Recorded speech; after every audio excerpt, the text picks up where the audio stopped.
Di dalam Al-Quran banyak disebutkan kata al-khawf, al-khasyah, al-wajal, serta ar-rahbah.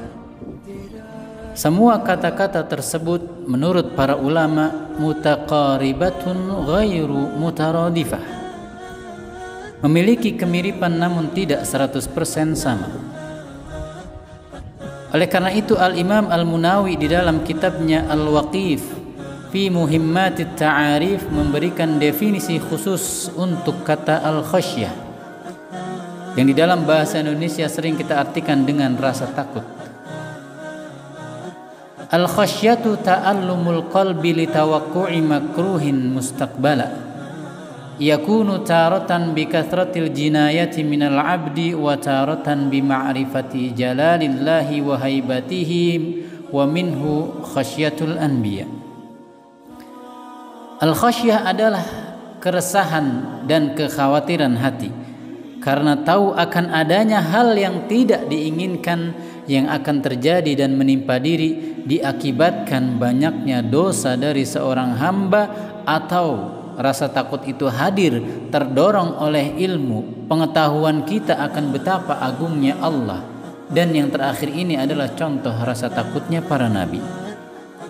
Ya, rasa takut kepada Allah bagi kita sebagai umat tetaplah harus mencontoh bagaimana Nabi mengaplikasikannya.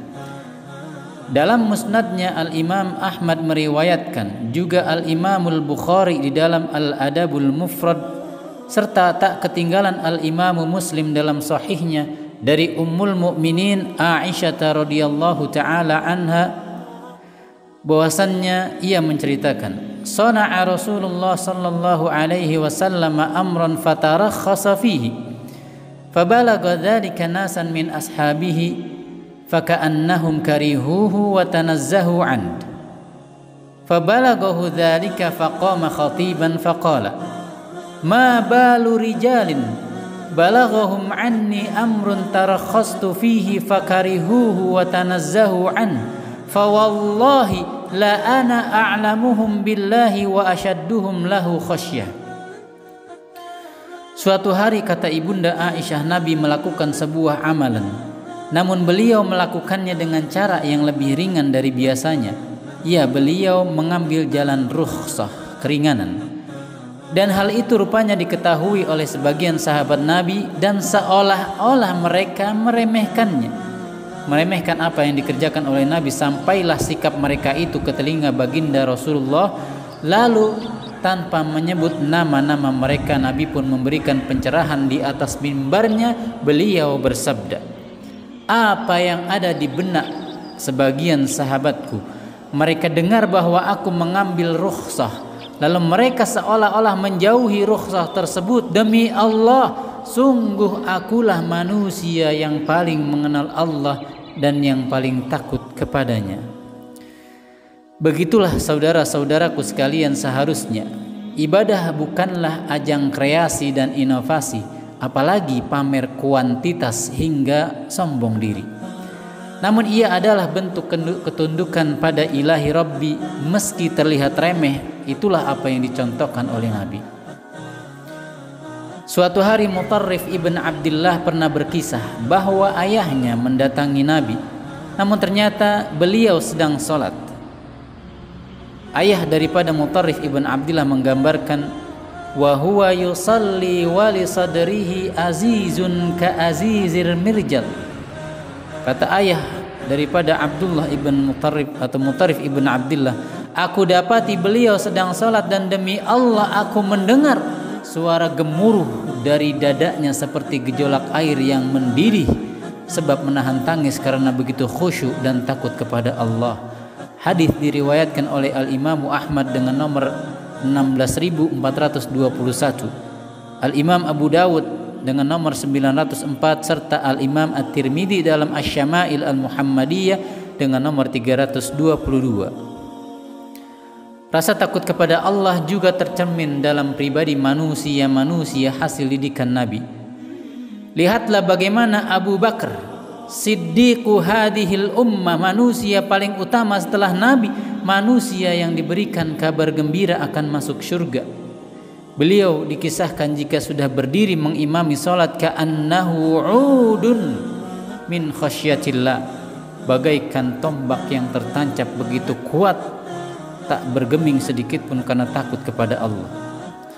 Dengarlah bagaimana Umar ibn al-Khattab al-Faruq, manusia yang ditakuti tidak hanya oleh kuffar Quraisy tapi juga oleh bangsa syaitan karena keimanannya. Jika beliau sudah mulai membaca firman Allah dalam surat At-Tur ayat yang ke-7, inna adzaba rabbika lawaqi', sungguh adab Tuhanmu pasti akan terjadi, beliau pun menangis sesenggukan dan terus menangis hingga beliau sakit dan dijenguk oleh para sahabat lainnya. Lain lagi dengan Dzun-Nurain, menantu Rasulullah yang malaikat saja malu terhadap beliau, Utsman ibn Affan. Kana idza waqafa 'ala al-qabri baka hatta yaballa lihyatuhu radhiyallahu an.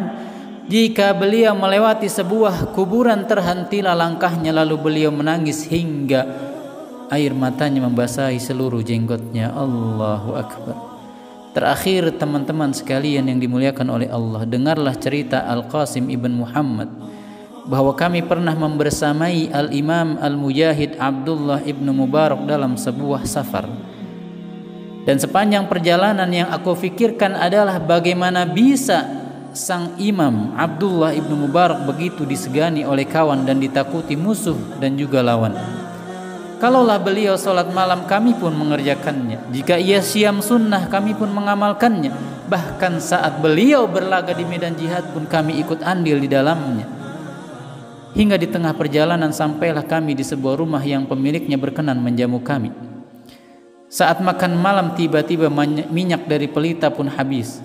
Gelap seketika, tuan rumah begitu sigap segera menyalakan kembali, dan demi Allah kami dapati kedua pipi dari sang imam sudah basah oleh air matanya. Rupanya itulah kebiasaan beliau menurut murid-muridnya, sehingga beliau begitu disegani baik oleh lawan maupun kawannya.